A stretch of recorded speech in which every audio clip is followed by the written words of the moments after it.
예, 자, 다들 뭐 잘 보내신 것 같네요. 표정들 보니까. 그러네요. 예, 많은 분들이 들어와 계시진 않네 아직은 시작이라. 그래서 조금 간단하게 이야기 나눠보고 진행해 보도록 할게요. 네. 댓글에 그 전에 네. 혹시 들으시는 분들 소리 잘 들리는지 한번 확인 한번 하고 들어가겠습니다. 예, 혹시 소리 잘 들리시나요, 여러분들? 채팅창에 의견 좀 남겨주시면 감사하겠습니다. 네, 잘 들리시면 1번 한번 눌러주세요. 네. 네, 저희가 계속 얘기를 해야 잘 들리시는지 그렇죠. 알 수 있겠죠. 아주 좋은 자세예요. 체크를 하고 우리가 또 들어가야 되기 때문에. 좋습니다. 저석한 사람 손 들어봐였잖아 방금. 맞죠. 그쵸. 자, 잘 들리신다고. 잘 좋습니다. 들리네요. 좋습니다. 감사합니다. 일단 먼저 소개를 간단하게 드리면은 이제 진행을 맡은 정재우입니다. 반갑습니다. 네. 네. 박수까지. 예, 박수 칠 거면 언제까지 치고, 살아남을지 모르기 때문에 있는 동안 잘해줘야 아니, 됩니다. 죄송한데 박수 칠 거면 치고 안 칠 거면 안 쳐주시기 바랍니다. 전 안 칠게요. 예, 네. 알겠습니다. 예, 자 히든님 소개해 주시죠. 네, 저는 이번에 코너 이름 정했는데 그건 이따가 말씀드리고 오. 지금 시사랑 IT 이슈 위주로 전해드리는 황희두입니다. 근데 어쩌다 희두 어린이가 돼서 오늘 방송에 온 거예요. 뭐 빠빠빠빠 뭐 이거 뭐예요? 댓글에. 계속 놀림 받던데? 빠빠빠빠 희두 어린이? 어린이 이거 뭐예요? 앞방송에서 유이님이 또 그걸 보시고 댓글 달아주시는데 네, 희두 어린이 프레임이 또 뭘 한 거야? 그래도 우리 유인이 굉장히 고마운 분이시네. 앞방송도 보고 또 새날로 넘어와 주시고. 그렇죠. 감사드립니다. 감사합니다. 예. 네. 네, 국제바람 활동가 오이성입니다. 오늘 2월 1일이고요. 미얀마 쿠데타 2주년이에요. 저는 그래서 주말에 이제 행진도 갔다 왔고 어제 이제 미얀마 대사관 앞에서 기도회가 있어서 기도회 갔다 왔는데 아니 왜 거기 공간을 한남동으로 옮겨가지고 미얀마 대사관 앞에서 시위를 못 하게 된 거야. 너무 짜증나더라고요. 그리고 우리가 시위하면서 이 빨간 리본을 팔에 메고 다녔는데 네. 시위가 끝나고 집에 가는데 경찰이 잡더니 보는 눈이 있으니 리본을 빼고 가라는 헐. 거야. 그게 와. 뭐라는 말이야? 개가 열받아 야. 진짜. 북한이에요? 진짜로? 예. 아유 뭐 이상하다 해서 생각해 보니까 한남동으로 공간 옮기면서 그 일대 분위기가 묘하게 돌아가고 있더라고요. 와. 진짜 한 70년대로 돌아간 것 같아 진짜. 너무 짜증났습니다. 어쨌든 간에 미얀마 이제 2주년이고요. 그 미얀마를 계속 말씀을 드리는 이유는 미얀마가 그냥 져버리면 윤석열 같은 이들이 파시스트들이 권위주의자들이 용기를 얻기 때문에 우리가 지면 안 된다. 그러므로 미얀마 계속 관심을 많이 가져주시면 좋겠습니다. 네. 네, 반갑습니다. 새날의 막내 보람 PD입니다. 막내, 새날의 막내. 막내를 항상 강조하고 그쵸. 있습니다. 네. 기뻐요. 새날의 막내죠. 새날의 하지만 막내. 업데이트에서는 가장 큰 권력자 아닙니까? 또? 그쵸. 아니 전혀요. 예, 좋습니다. 네. 아니 지난주에 업데이트 그 1화 우리 첫 방송 했는데 주말에 걸쳐서 또 한 번 나가고 그쵸. 그다음에 우리가 수요일 날 본 방송하고 2회 정도 방송을 했어요. 근데 조회수가 거의 한 뭐 8만 정도. 그래도 많은 분들이 사랑을 좀 해주셨더라고요. 이거 뭐 사기치는 거 아니에요? 합쳐서 왜? 8만이죠? 합쳐서 8만. 네. 합쳐서 8만. 4만 4만. 그러니까 네. 오늘이 2회인데 오늘 2회인데. 그렇게 날치기를 하면 이게 헷갈릴 수 있잖아요. 그럼 어떻게 해야 돼? 아니 그냥 있는 그대로. 있는 그대로 그러니까 4만 4만에서 총 8만 정도 나왔다. 아니, 제가 보니까 황희도 씨가 앞방송에서 맞고 와가지고 재우 씨한테 푸는 것 같은데. 아니 그건 아닌데 전혀 아니고 어때요 진행해 보니까 그 댓글도 채팅 많이 남겨주시면 좋을 것 같아요. 아니 왜? 계속 그 지난주 방송 끝나고부터 일주일 동안 이 진행 다른 MC도 많이 보고 연구도 많이 하는데 막 붕 떠 있더라고요 신나가지고. 그 정도는 아니고. 네, 좀 아니야. 채팅으로 의견 많이 남겨주시면. 네. 근데 어쨌든 본인이 또 선언한 게 있으니까 그 많은 분들이 기대하셔도 좋을 것 같아요. 업데이트의 그 재미는 내가 담당하겠다. 약간 이런 뭐 포부를 밝혔었죠. 올해 안에 막 실시간 10,000명 넘기겠다고 아니 그런 얘기를. 포부를 밝히기 때문에 기대가 됩니다. 조만간 푸른나무님 나와 하겠는데. 근데 이게 진행으로 와도 난 똑같네. 3대1 구도는 패널이나 진행이나 이게 똑같네. 뭐 아무튼 그런 반응들이 있었습니다. 신선하긴 하고 좋아. 그래서 좀 반응들을 간단하게 좀 저도 보고 왔는데 그 재우희도 역할 바뀌니까 안정적인 느낌이다. 막 이런 반응이. 이거는 이제 황희두 씨를 칭찬한 이야기죠. 왜냐면 황희두 씨가 패널로 왔기 때문에 들을 이야기가 더 많고 이제 안정적이다. 뭐 그런 말씀해 주시는 것 같고 21세기 반민특위님은 청소년 자녀가 있으신데 우리 자녀한테 꼭 추천해주고 싶은 영상이다. 배울 점도 많고 이런 청년들의 시각을 또 칭찬해주시는 그리고 한블린님 같은 경우에는 이제 우리 변화가 필요한 시기에 개편이 잘한 것 같다. 재훈님 진행이 재밌다. 뭐 이런 의견을 남겨주셨더라고. 왜?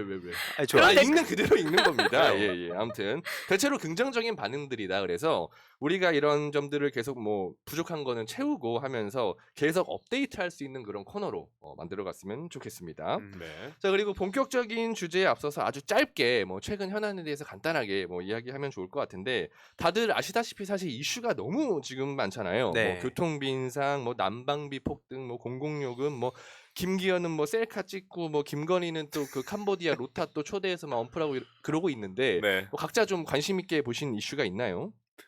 아무래도 요즘에 가장 핫했던 건 그 김기현 김기현. 씨의 그 친분 조작 아닙니까? 친분 조작. 네. 그 친분 조작은 너무 귀엽게 표현해 주는 것 같아요. 진짜 저는 어떻게 어떻게 표현해야죠?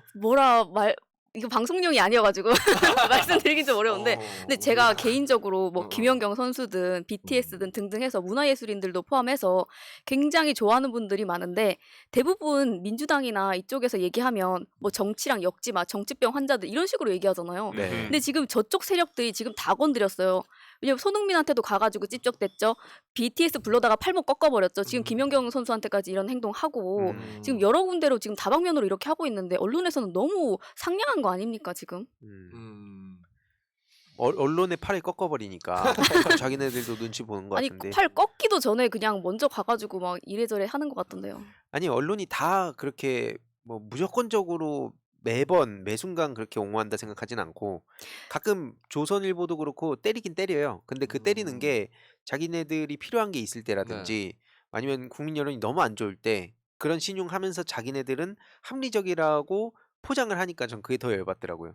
노선을 선택했으면 그대로 쭉 가면 되는데 그렇지. 자기네들은 아닌 척하고 뭐 계속 그렇게 그리고 자기네들의 그런 그 카르텔 싸움, 주도권 싸움 이런 것도 벌이는 거 보면 저기가 끈 떨어졌다 싶으면 더 먼저 나서서 때리기도 하고. 저도 모든 언론이 다 잘못됐다라고 말씀드리고 싶진 않은데 예를 들어서 검찰이 기소권보다도 더 위력을 가지는 게 기소하지 않는 거잖아요. 근데 언론에서도 조용히만 있으면 지금 완전 태평성대인 것처럼 아무 문제 없는 것처럼 지나가지 않습니까? 전 그게 되게 문제인 것 같아요. 그러니까 언론이 저도 보면 되게 보수적이라고 하는 언론에서도 보도를 해요. 하는데 이게 그냥 포털에 잘 안 걸린다든지 네. 아니면 그냥 아주 한 9 정도 여길 때려놓고 1 정도 해서 명분을 만드는 게 전 짜증난다는 얘기하는 거죠. 예, 아예 안 한다고 하면 자기네들은 그런 거 갖고 올 거예요. 우리도 이런 거 보도하는데 문제는 예를 들어서 저쪽에 불리한 이슈 있으면 지금 예를 들어서 경제 뭐 수출이라든지 무역 적자, 뭐 난방비 폭탄 이런 것도 난방비가 워낙 체감되는 이슈니까 그치. 그나마 보도를 좀 하는데 뭐 무역 적자라든지 지금 수출 타격 받은 거 이거 문재인 정부 때였으면 어마어마했을 거예요. 뭐 그쵸. 11개월 연속 적자라고 하는데 그냥 딱 드라이하게 한 줄 쓰잖아요. 그냥 무역 적자다. 뭐 이렇게. 제가 최근에 한 2주 전인가 1주 전에 봤던 기사 중에 정말 화났던 게 뭐냐면 지금 당선되고 나서 이후에 문재인 정부랑 윤석열 정부를 비교를 해보니 문재인 정부보다 뭐 8억을 덜 썼다 뭐 이런 기사를 내요. 그걸 헤드라인을 걸어가지고 냈던데 그 이사 비용만 해도 이게 연쇄적으로 군대도 건드리고 이것저것 다 찢어도 합참 찢어놓고 여러 가지 비용들 다 계산하면 훨씬 더 많이 나올 텐데 그러니까 그런 거 다 빼고 얘기하는 거잖아요. 그거를 업무 추진비라고 해서만 묶어놨더라고요. 근데 네. 업무 추진비를 그러니까 문재인 정부보다 덜 썼다 이건데 업무 추진비 외에 쓴 비용이 지금 뭐 몇백 배가 차이가 나지 않습니까? 그니까요. 근데 사람들한테 느껴지기에는 진짜 윤석열이 문재인 정부가 돈을 덜 썼어? 이렇게만 비춰줄 수 있게 언론에서 그렇게 의도적으로 만들고 있더라고요. 뭐 의석영님은 간단하게 뭐 최근 이슈 뭐 저도 관심 있게 김기현 너무 찌질해서 뭐 찌질하다는 단어 외에는 저는 계속 이 정권은 찌질 정권을 강조하지 않습니까? 찌질 조건의 그 프레임 찌질한 자만 살아남는다. 딱 좋습니다. 보여줬죠. 뭐. 뭐 자세한 이야기는 뭐 본격적인 주제로 들어가서 하도록 하고 그 전에 안내사항 간단하게 좀 전달을 해드릴까 합니다. 이번 주 토요일에 굉장히 행사가 많더라고요. 네, 사진이 나갈 텐데 먼저 그 이번 주 토요일 오후 2시에 광화문 북광장에서 이태원 12구 참사 100일 추모 시민대회가 있었습니다. 그러나 그거를 제가 홍보를 해드리려고 이 기사를 갖고 왔는데 30분 전에 기사를 보니까 이 서울시에서 광화문 광장 사용 신청 불허를 했다라고 하더라고요. 야, 진짜 막장이더라고요. 진짜 나 깜짝 놀랐어. 와 이렇게까지 한다고? 근데 그 이유를 보니까 같은 날 KBS 방송 촬영이 먼저 잡혀 있었다라고 해서 뭐 그 광화문 뭐 그 법상 이제 우선 신청한 대상으로 해야 되기 때문에 불허했다라고 하는데 이것도 굉장히 의문점이 있는 게 이 협의회 이태원 참사 협의회에서 만약에 그쪽에서 사용 신청을 안 해줬는데 이런 웹자보를 만들어서 홍보를 했을까 하는 그런 의문도 사실 개인적으로는 들거든요. 아무튼 이 과정은 뭐 알아봐야 되겠습니다만 아무튼 이 행사가 지금 취소된 상황이라 그 이후의 일정은 또 따로 한번 지켜보셔야 될 것 같고 그리고 그 토요일 오후 4시에는 남대문 북쪽 그러니까 시청역 7번 출구죠.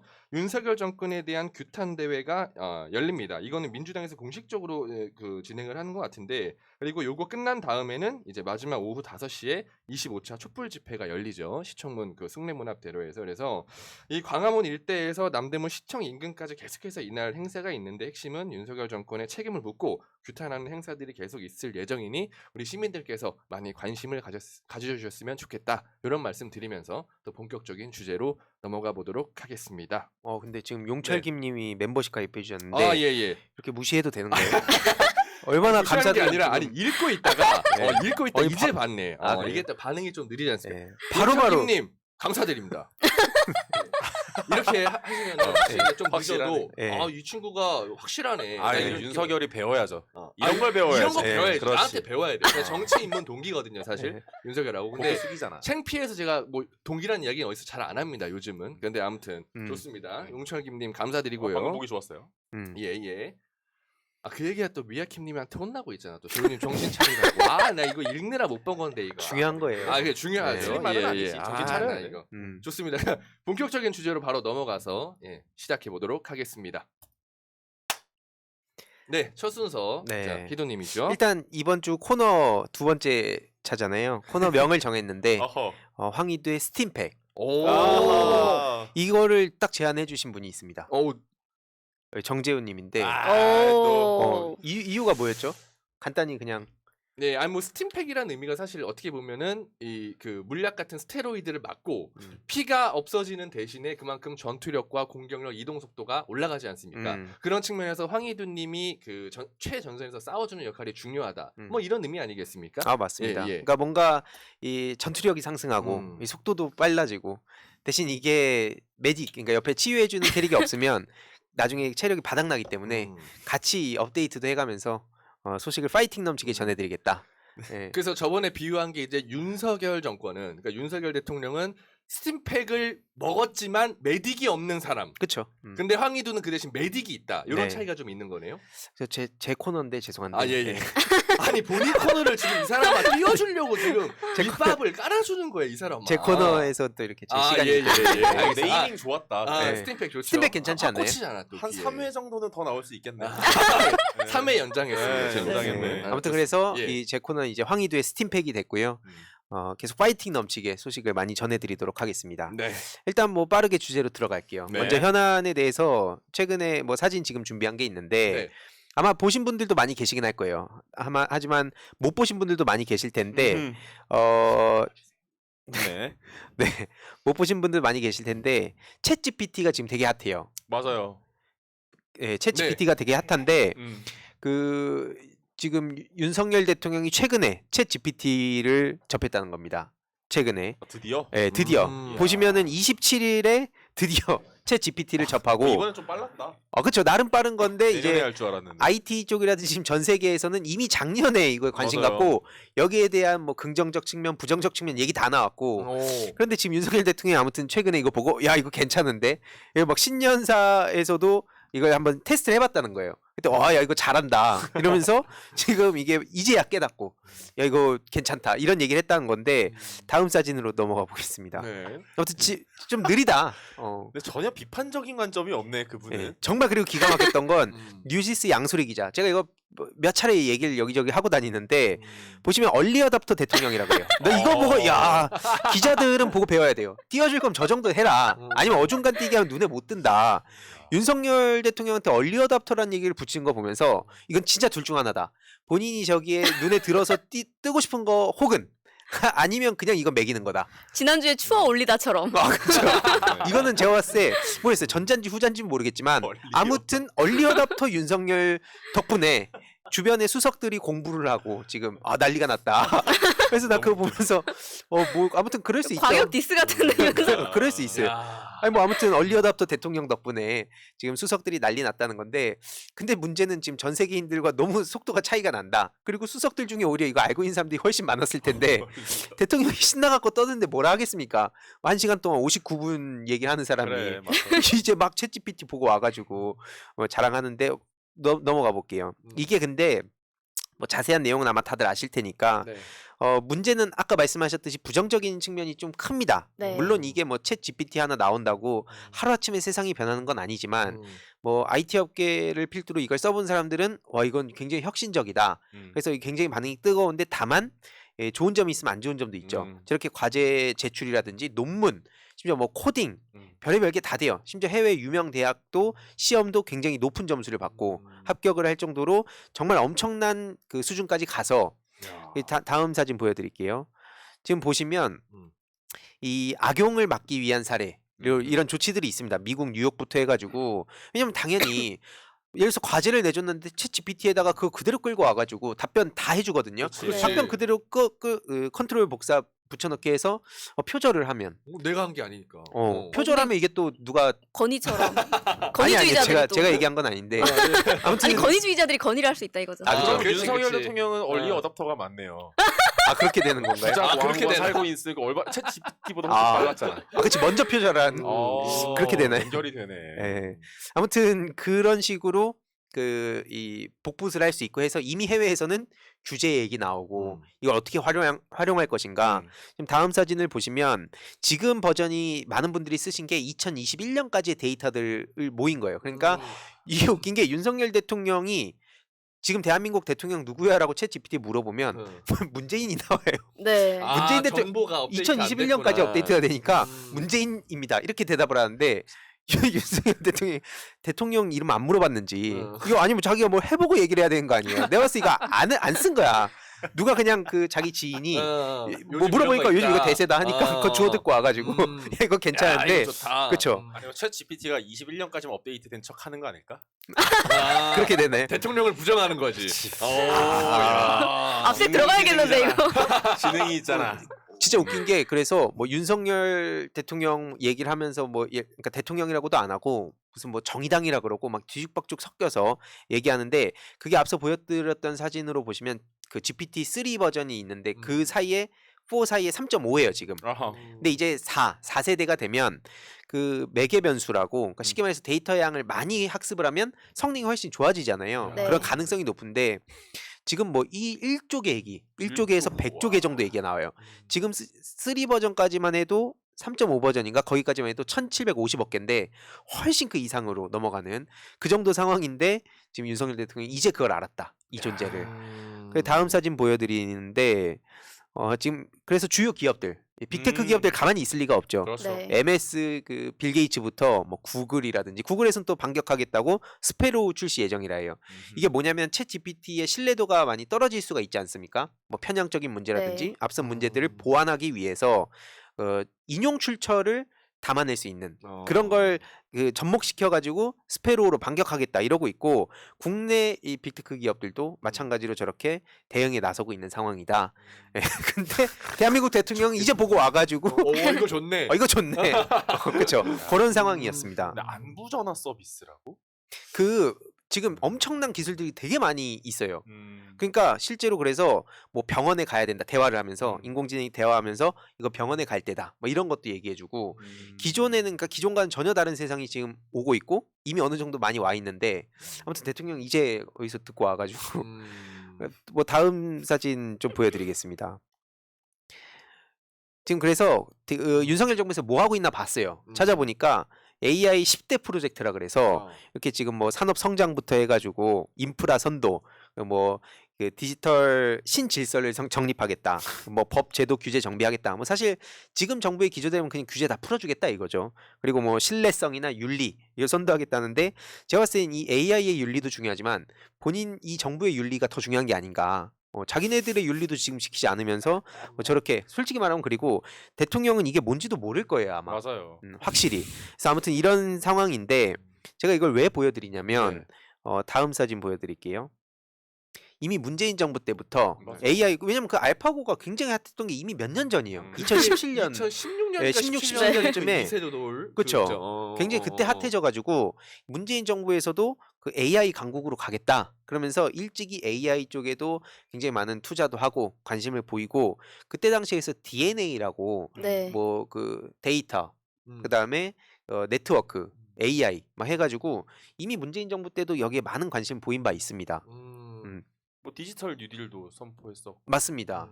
디지털 뉴딜에 막 휴먼 뉴딜까지 얘기 나오고 했었는데 지금 윤석열 대통령 아무튼 이제 알고 와서 저렇게 얘기하니까 저는 걱정이 많이 돼요. 그러니까 네. 대통령이라고 하면 본인이 모든 거에 전문가가 될 수는 없다고 생각해요. 그래서 뭐 그럼요. 디테일하게 지금 뭐 시장의 트렌드가 어떻게 변해가고 이걸 다 알려는 게 아니라 최소한 이 자기가 뭐 업무 보고를 받을 때 그거에 대해서 통찰 있게 뭔가 생각을 하고 업무 지시를 하더라도 뭘 알아야 지시가 되지 않습니까? 그렇죠. 근데 지금 어느 정도까지 가 있는지 모르고 이제 뭐 신년사 수준으로 이거 뭐 AI 혁명이다 뭐 이런 걸 얘기할 때가 아니라는 거죠.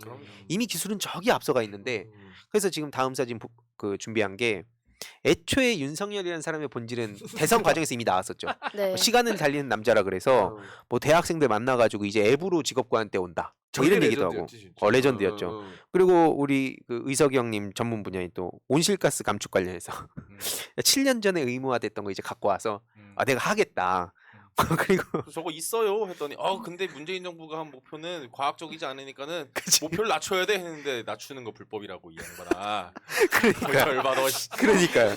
저런 식으로 혼자 시대에 동떨어지는 얘기라면 그 참모들은 또 어떤 생각일까 궁금하기도 해요. 이게 그 아는 사람 입장에서 입이 근질근질할 텐데 네. 그 입을 떼면 어떻게 되겠습니까? 다음날 책상 빠지고 이거 책상 빠지지. 짐 바로 싸고. 빠지지. 그쵸. 네가 감히 지금 대통령 지금 얘기를 안 꺼내고 있는데 말이야 이러면서. 진짜 파시스트야 완전. 하는 거 진짜로. 보면. 맞아요. 잘하고 싶은 의지가 있으면 또 그럴 텐데 아니면 위에 바보가 있으면 편하게 일할 수 있겠다 이렇게 생각하는 사람들도 많겠죠. 아 근데 진짜 현타가 올 것 같아요. 어. 그게 좀 정도껏 바보여야지. 그렇지. 너무 아무것도 모르잖아요. 지금 심지어 뭐 대변인하고 부대변인도 지금 다 공석이고. 근데 만약에 그게 자기의 이익과 연결돼 있다면 또 다른 생각일 수도 있죠. 아 뭐 그럴 수도 있죠. 여러 근데 가지 경우의 수가 있으니까. 근데 이게 저는 그렇게 생각해요. 물 밑에서 예전에는 뒤에서 짝짝꿍 하니까 한창 뭐 예전에 뭐 박정희 시절이라든지 전두환 시절이라든지 그때는 지금처럼 정보의 대중화가 안 돼 있고 실시간으로 뭔가 쌍방 커뮤니케이션이 이루어지지 않았는데 지금은 뭐 하면 다 박제되고 이러는데 가족들이라든지 자기 주변인들한테 이게 되게 그런 부끄러움 같은 게 느껴지지 않을까. 물론 그렇다고 해서 이 사람들이 뭐 반성한다는 얘기가 아니라 내가 이렇게까지 이런 사람을 위로 모셔야 되나. 뭐 자기네들이 다 잘난 맛에 사는 사람들 아닙니까? 주로 저기 이 기득권 카르텔에 들어가려는 사람들이 그런 거 보면은 되게 그런 생각 많이 들어요. 근데 사실 대통령실 그 당시에도 그 밑에 주위에 일하는 그러니까 참모들 말고 장관 참모들 말고 밑에 직원들은 다 윤석열을 싫어했다는 그 보도도 있었잖아요. 추석 앞두고 그 50명 정도 막 대통령실에서 해고해버리고 실제로 그래서 윤석열 밑에 일하는 사람들 의욕이 굉장히 없다고는 하더라고요. 부글부글하고 있겠죠. 그렇죠. 그러니까 지금은 특히 총선 시즌 앞두고 있기 때문에 친윤계가 저렇게 목소리를 막 당당하게 내고 막 고개 빳빳하게 들고 있는데 이 흐름이 좀 바뀌고 특히 윤석열 얼굴 내걸고 선거를 치렀는데 만약에 그 결과가 참패한다. 그럼 그때 누구부터 또 탓하겠습니까? 이건 뭐 근데 여야를 떠나서 뭐 종특이죠. 아무튼 다음 사진 보여드리면 제가 이 단순히 윤석열 대통령이 시대에 뒤처졌다는 얘기를 하려는 게 아니라 예. AI 경쟁력 세계 3위 얘기했잖아요. 네. 말을 했어요. 음. 그럼 그걸 지켜야죠. 근데 이 AI 예산도 또 반토막 냅니다. 문재인 아, 정부 그- 때부터 이어져 오던 거. 그 말을 하고 나서 음. 예산은 정작 반토막했다. 그렇죠. 그러니까 예를 들어서 이런 거죠. 아. 내가 이 재호님으로 실제 사례를 예를 들면 네. 내가 실시간 10,000명 돌파하게 재미있게 하겠다. 음. 근데 지금 보면 재미없잖아요. 그런 거 이런 거. 아니 아니, 갑자기 나한테 또 공격이 들어온다고? 아니, 그러니까 말과 행동이 일치해야 되는데 예. 예, 지금 아니 근데 내가 많이라고는 안 했는데. 아 그래. 예. 아무튼 뭐 높여가겠다 그거지. 아무튼 공격이 이쪽으로 들어오네. 예. 아무튼 그런 것처럼 예, 그치. 실제로 본인이 말을 해놓고 예산 뒤에서 삭감한 거 이게 또 하루 이틀 일이 아니잖아요. 그 수없이 많았지. 네. 뭐 약자들 생각하겠다라고 해놓고 뒤에 가서 약자 예산들부터 빼놓고 그렇지. 그걸 또 부자들 감세해주고 그 주머니 채워주려는 그런 움직임들.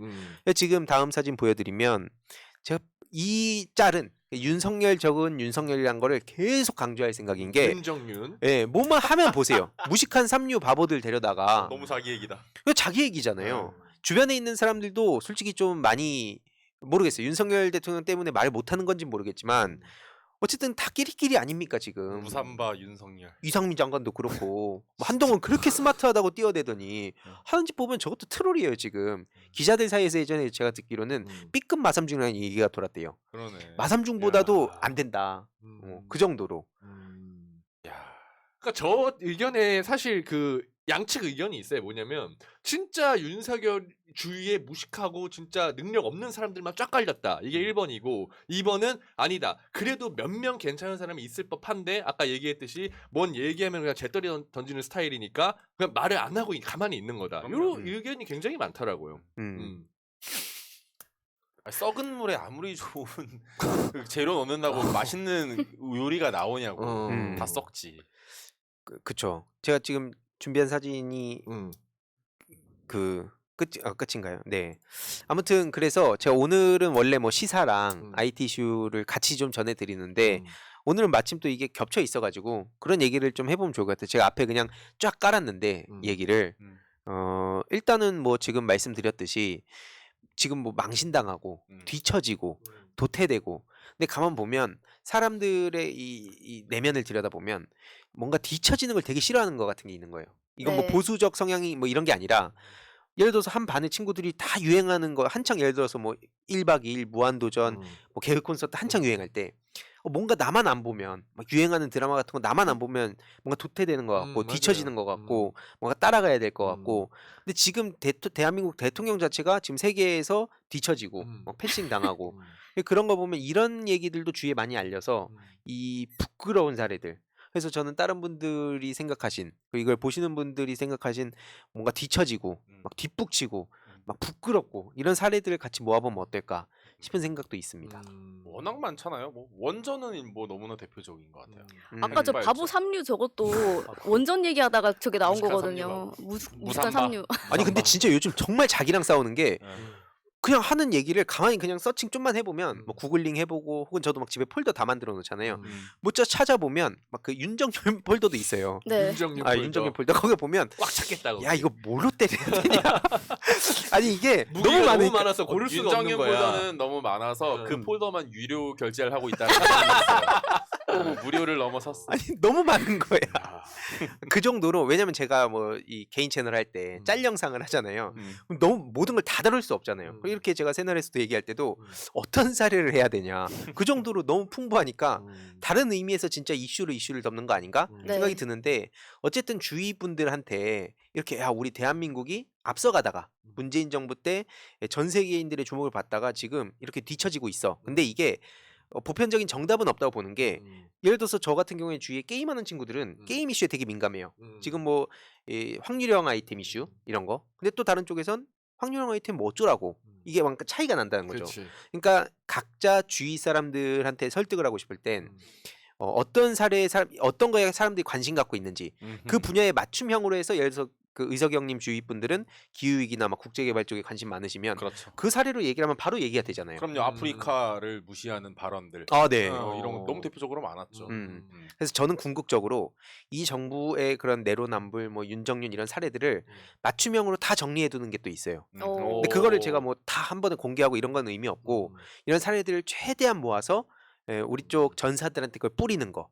우리 청년 당원들 중에서도 머리 좋은 분들 되게 많거든요. 네. 그런 분들한테 이제 같이 힘을 합칠 수 있도록 제가 또 4월 본격적인 공부를 하기 전에 2, 3월에 또 공부 모임하지 않습니까? 그렇죠. 이번 주 그렇죠. 토요일 이번 날 주네? 네. 지금 참고로 말씀드리면 야, 한 벌써 이번 20명 주구나. 좀 넘게 있어요. 아, 맞아. 네. 벌써부터 그 정도 있고 공개적으로 아직까지 안 하는 건 시작하자마자 너무 많은 분들하고 하면 오히려 산으로 가니까. 아, 그치. 네. 일단 소수 정예로 출발해 보자 뭐 그런 그쵸. 느낌인 건가요? 그래서 이걸 보시는 분들도 기대하셔도 좋다. 오. 아, 왜 아무도 안 받아줘? 나 나 강의 받아줬어. 나 받아줬잖아. 나는 강의 준비해야 돼. 형님 강의하시지 그날.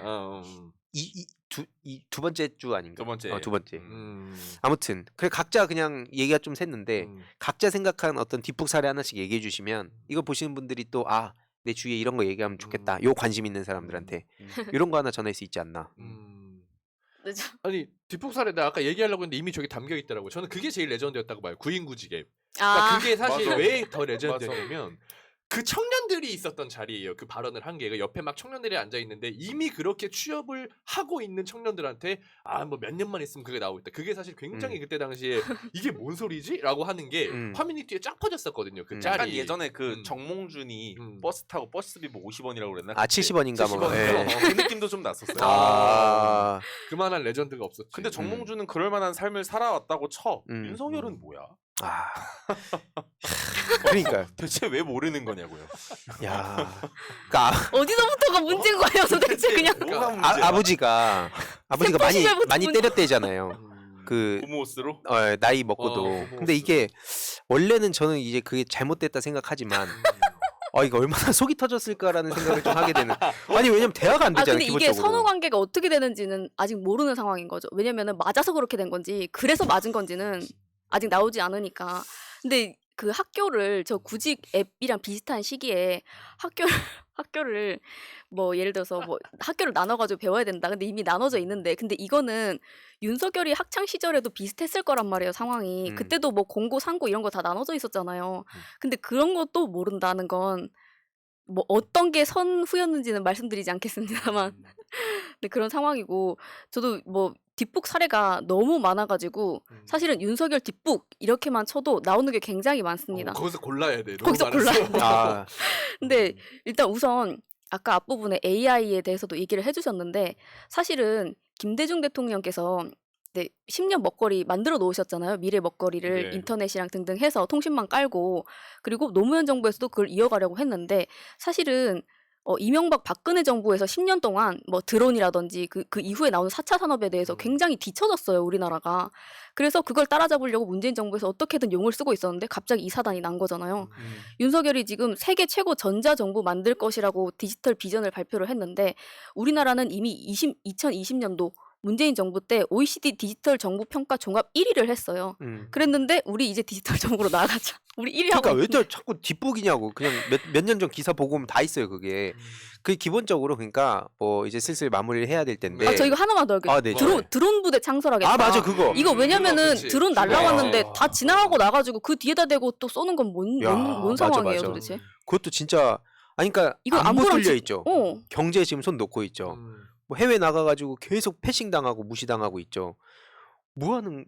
아니 그러니까 저는 그래서 기본적으로 지금 AI 쪽도 AI가 뭐 만능이라고 얘기한 건 아니지만 주 키워드를 보면 이제 자동화, 그다음에 뭐 거대 AI, 뭐 생성 AI 이쪽이 되게 지금 많은 관심이 몰려 있어요. 그럼 대통령이 그냥 뭐 그거 괜찮은데 뭐 이런 식으로 할 게 아니라 자기가 그럼 어떤 문제들이 벌어질지, 뭐 투자를 한다면 어떤 분야에 집중해서 투자해야 될지를 좀 알고 있어야 밑에서 장난 안 칠 거 아니에요.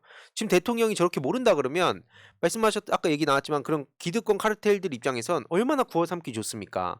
대통령 앞세워놓고. 그러니까 기본적으로 지금 이 AI의 뭐 긍정적, 부정적인 측면들 예상해보고 인공지능에 적응한 청소년들이 나중에 사회에 나왔을 때를 미리 대비해야 된다 봐요. 지금 손 놓고 있으면 기후위기 문제처럼 나중에 이 청소년들하고 대화가 안 되거든요. 당장 지금도 청년들 사이에서도 세상이 너무 빠르게 변하니까 못 따라가는 거예요. 밈 정치 이런 거 예를 들어서 이준석 전 대표한테 그러니까 저런 장난질 치는 거에 계속 놀아나는 거 아닙니까? 모르니까. 그러니까 알아야 된다. 그래서 계속 우리는 그럼 뭘 알아야 될까? 민주 시민들은 어떻게 대비할 수 있을까? 이거를 황희도의 스팀팩에서 짧은 시간에 계속 녹여내서 네. 전해드리도록 하겠습니다. 진짜 필요하지. 좋습니다. 황희대의 스팀팩이 한 2, 3화만 더 하면 확실히 좀 이 자리를 잡을 것 같아요. 내용이 아주 좋습니다. 개인적으로 100점 만점에 한 90점 정도 드리고 싶네요. 네, 좋습니다. 10점 감점 어디서 된 거죠? 너무 만점 주면 또 짜고 하는 것 같잖아 우리끼리.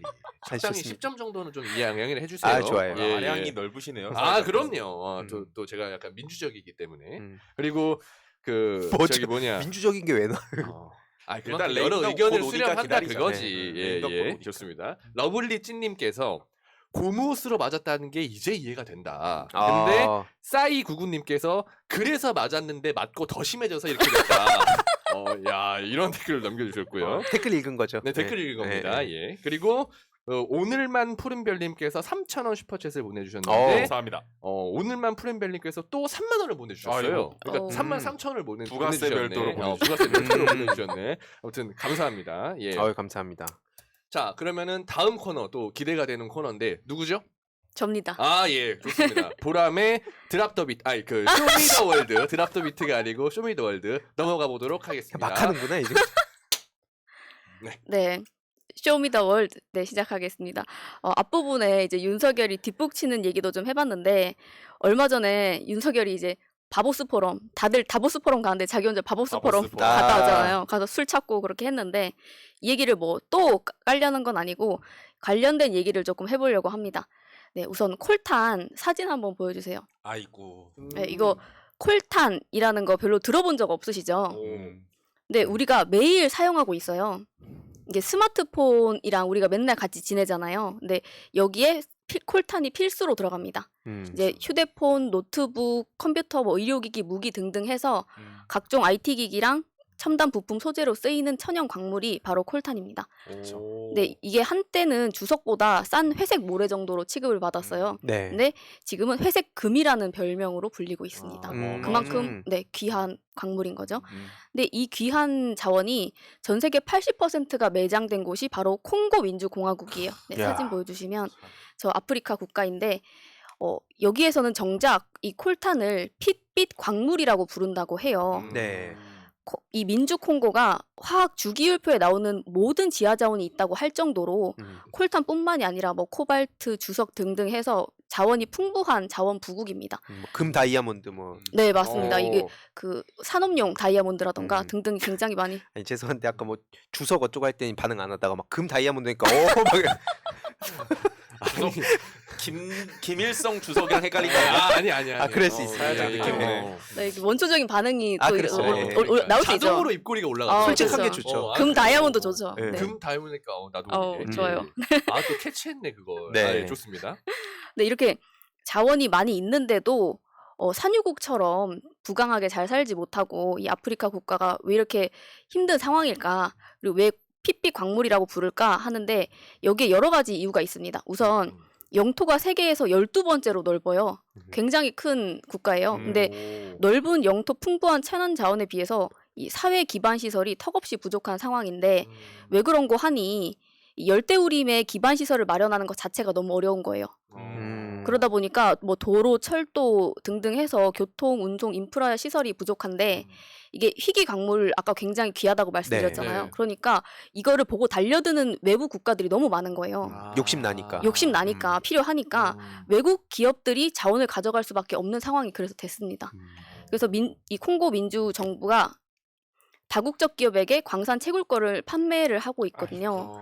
그래서 근데 이 지배층이 또 다국적 기업들이랑 결탁을 해서 수익을 독점하고 있는 바람에 이게 일반 시민들에게까지는 도달하지 못하는 그런 상황입니다. 정치가 실종된 나라죠. 맞습니다. 이게 내전이 되게 오래됐던데요. 내전도 굉장히 오래되고 뭐 식민지 역사부터 해가지고 사실은 역사가 굉장히 깊은데 오늘은 또 간단하게 말씀을 드리자면 네.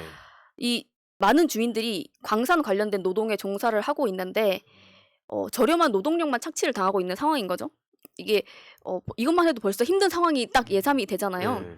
근데 아까 그 내전 얘기해 주신 것처럼 이제 천연 자원 플러스 이제 주변의 이 국가들과 여러 가지 갈등 때문에 이제 콩고에서 나오는 천연 자원이 광산 중에 반군과 엮이지 않은 곳이 없다. 뭐 이 정도로 반군이 또 많습니다. 그러다 보니까 일반 시민들의 생활은 그만큼 힘들어지는 거예요. 그렇죠. 네, 천연 자원 동북부 뭐 키부 지역을 아예 거점 삼아서 맞습니다. 그 자원을 아예 가져가고 그쪽을 아예 그냥 거점 삼았다던데. 그 정부의 행정력이 닿질 못하죠. 음. 네. 제대로 된 정부가 있지도 않았고 국가는 넓은 데다가 또 자원이 내전도 많은 있고. 곳은 밀림 지역이니까 네. 행정력이 닿기가 어렵다.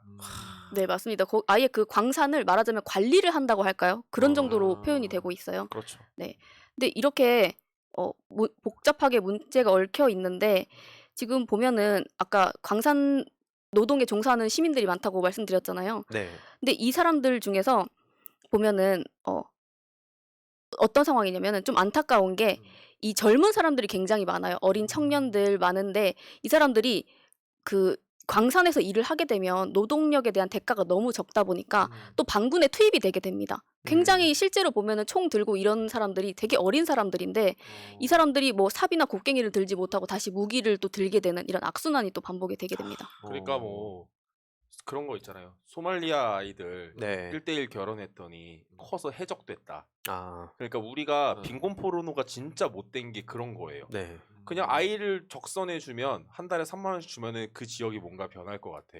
근데 사회 기반이 갖춰져 있지 않으면은 진짜 해적될 수도 있는 거예요. 잘하는데 할 게 없거든. 그렇기 때문에 빈곤 포르노가 진짜 나쁜 거는 왜 이 지역이 가난한가에 대해서 설명해주지 않는 거예요. 정치가 실종됐으니까. 네. 근데 그 정치의 실종이 어른들의 잘못인 거잖아요. 그리고 네. 제국주의가 여전히 마련하니까. 네. 근데 그런 얘기를 건드리지 않고 그냥 돈 조금 주면 될 것 같이 연출하기 때문에 나쁜 거죠. 그러니까 그렇게 만들어 놓으면 그 다음 단계로 야 봐봐 뭐 저 애들 돈 줬더니 애들 범죄나 저지르고 이거 돈 낭비 아니야 이런 여론까지도 바로 이어지니까 되게 폭력적인 것 같아요. 그렇죠. 네, 맞습니다. 그 지금 보니까 서구 국가들이 아예 그거를 약탈을 하니까 지금 그 콩고 내부의 그 민주주의라든지 정치적 안정을 또 싫어한다더라고요. 이게 악순환이 반복될 수밖에 없는 구조. 그렇죠. 우리의 남북 갈등을 네. 강대국들이 원하는 것처럼 네, 갈등 맞습니다. 비즈니스인 거죠. 아, 이걸 네, 또 얘기를 하다 보면 또 끝이 없을 것 같아가지고 좀 진도를 나가보겠습니다. 네. 네, 그 다음 화면 보여주시면은 이제 노동자들이 자원을 채취하는 모습을 보게 되면 이제 안전 장비도 없고 삽과 곡괭이로만 채취를 하고 있기 때문에 맨몸으로 그냥 예, 하네. 이게 사진을 쭉 보여주시면은 사고가 끊이질 않고 있어요. 거의 매년 광산 붕괴 사고로 인명 사고가 나고 있고, 근데 이렇게 착취를 당하고 버는 돈이 고작 해야 한 달에 $50 정도입니다. 하나 6만 원. 하나로 6만 네. 원 네. 정도. 네, 그 정도 되고 있어요. 네, 사진을 네, 쭉 보여주시면은 심지어 그마저도 제때 못 받는다는 거 아니에요. 맞습니다. 지금 그런 힘든 진짜 상황이고 열악하구나. 밥도 네, 지금 어디 꿀꿀이식 같은 거 주고. 아무런 네, 장비도 없이 저렇게 채취를 하고 있는데, 네, 그 다음 장면도 보여주시면 매번 뭐. 아, 그렇게 하면서 목숨까지 걸고 네, 하는 거네. 그 다음 사진도 쭉 보여주세요. 저거 아니면은 또 광산 없으니까. 붕괴 사고로 인명 사고도 매년 나고. 네, 맞습니다. 아동 노동도 심각하고. 근데 지금 보여드리는 사진은 뭐냐면 이게 2012년도에 올라온 영상에 나와 있는 모습이거든요. 네. 10년 전 모습인데 그때나 지금이나 별반 차이가 없는 게 보이시죠? 그대로구나. 네, 지금 그렇게 힘든 상황입니다.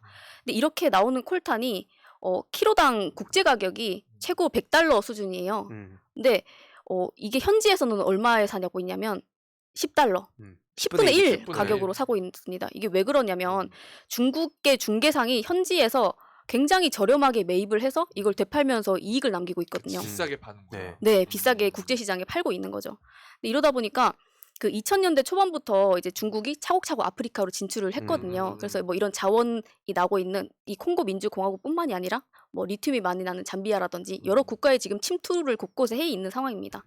근데 뭐 중국인들이 근데 비교적 그 현지인들에게 환심을 많이 못 사고 민심을 많이 잃었기 때문에 우리나라도 지금 그 틈을 노리고 좀 진출을 해보려고 하고 있는 그런 상황입니다. 근데 물론 지금 우리가 앞에서 말씀드린 거 이 나라 상황이 굉장히 안타깝고 뭐 노동 환경, 인권도 물론 중요하지만 이 소식이 우리들에게 왜 또 중요하냐면 이 사진 하나 보여주시면 최근에 바이든이 한 말이에요. 아프리카에 올인하겠다. 네, 지금 이런 콜탄이나 뭐 리튬이나 코발트 등등 뭐 이런 자원들이 첨단 장비에 필수적으로 들어가다 보니까 우리가 앞에서 뭐 챗 GPT도 얘기하고 소프트웨어도 물론 중요하지만 하드웨어가 또 중요하잖아요. 네. 기기를 만드는데 필수하게 들어가는 이런 자원들, 이 자원들이 아프리카에 집중적으로 굉장히 매장이 많이 돼 있는 거예요. 그러다 보니까 뭐 미국, 중국도 앞서서 굉장히 일찍부터 들어가 있다고 말씀드렸잖아요. 그러다 보니까 뭐 미중 패권 전쟁이 이 전략 경쟁의 무대가 아프리카로 옮겨가는 것이 아니냐 하는 이런 얘기도 나오고 있습니다. 그래서 콩고 민주공화국이 이렇게 중요한 나라고 지금 이렇게 중요한 시기인데 최근까지 우리나라 그리고 윤석열 정부가 뭘 했나 한번 살펴봤죠. 네. 그랬더니 얼마 전에 다보스 포럼 갔잖아요. 네. 다보스 포럼 가가지고 이 아프리카 국가들을 모아놓고 부산 엑스포를 지지해달라고 얘기를 합니다. 형 왜 그래 자꾸 가가지고. 네, 이런 진짜. 아프리카 국가들을 모아놓고 n분의 1로 그냥 말한 거죠. 아, 우리 이거 지지해줘. 2030 엑스포 지지해줘. 영업 더럽게 못하네.